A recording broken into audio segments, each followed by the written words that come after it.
खुपसंगी येथे पहाटे घरफोडी 62,000चा मुद्देमाल लंपास.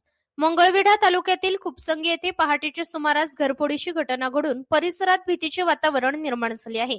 नेमा चौगुले राहणार खुपसंगी यांच्या घरी दिनांक 28 रोजी सकाळी सुमारे 5:15 दरम्यान अज्ञात चोरट्याने घरात प्रवेश करून 62,000 रुपयांचा मुद्देमाल लंपास केला आहे. लोखंडी कपाटातून 32,000 रुपये किमतीचे चांदीचे पैंजण, बिनली, छल्ला, मासळी आदी दागिने तसेच 30,000 रुपये रोख रक्कम असं एकूण 62,000 रुपयांचा ऐवज चोरट्याने लबाडीने चोरून नेला. या प्रकरणी पोलिसात अज्ञात चोरट्याविरुद्ध गुन्हा दाखल करण्यात आला असून पुढील तपास सुरू आहे. दरम्यान स्थानिक नागरिकांमध्ये संतापाची भावना व्यक्त होत आहे.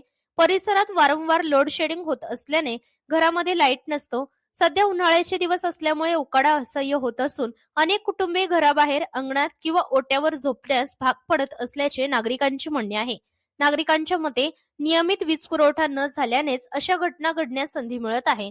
वीज पुरवठ्याबाबत Maharashtra state electricity distribution company limited यांच्या कारभारामार्फत नाराजी व्यक्त होत असून संबंधित अधिकाऱ्यांनी याकडे गांभीर्याने लक्ष द्यावे अशी मागणी ग्रामस्थांकडून करण्यात येत आहे. वीज पुरवठा सुरळीत राहिला तर नागरिक घरात सुरक्षित झोपू शकतील आणि अशा घटनांना आळा बसेल अशी भावना स्थानिकांनी व्यक्त केली आहे. नागरिकांनी घराचे दरवाजे, खिडक्या व्यवस्थित बंद ठेवाव्यात, मौल्यवान वस्तू सुरक्षित ठिकाणी ठेवाव्यात, तसेच संशयास्पद हालचाल आढळल्यास त्वरित पोलिसांना माहिती द्यावी असे आवाहन करण्यात आले आहे.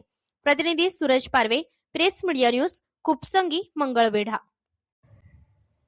53 लाखांच्या आरोग्य उपकेंद्र बांधकामात निकृष्ट साहित्याचा वापर, दोषी ठेकेदारावर कठोर कारवाईची नागरिकांची मागणी.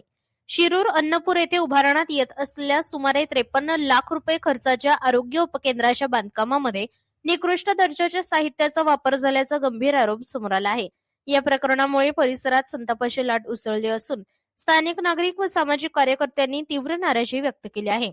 प्रत्यक्ष पाहणी दरम्यान बांधकामातील सिमेंट, कॉन्क्रीटची गुणवत्ता संशयास्पद असल्याचे, काही ठिकाणी मजबूतीबाबत प्रश्नचिन्ह निर्माण होत असल्याचे, तसेच वापरलेले मुरुम व इतर साहित्य दर्जाहीन असल्याचा आरोप ग्रामस्थांकडून करण्यात येत आहे.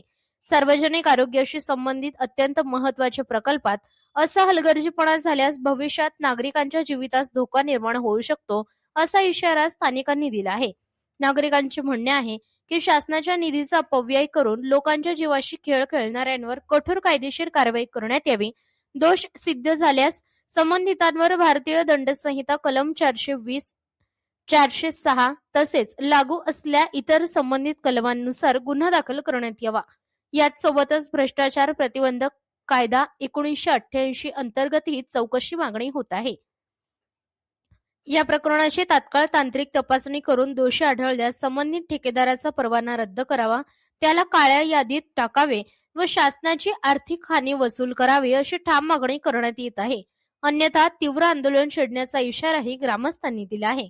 दरम्यान संबंधित विभागाच्या अधिकाऱ्यांनी प्रकरणाची सखोल चौकशी करून आवश्यक ती कारवाई करण्यात येईल असे सांगितले आहे. आता प्रशासन नेमकी कोणती भूमिका घेते याकडे नागरिकांचे लक्ष लागले आहे. प्रतिनिधी सूरज पारवे, प्रेस मीडिया न्यूज, शिरूर.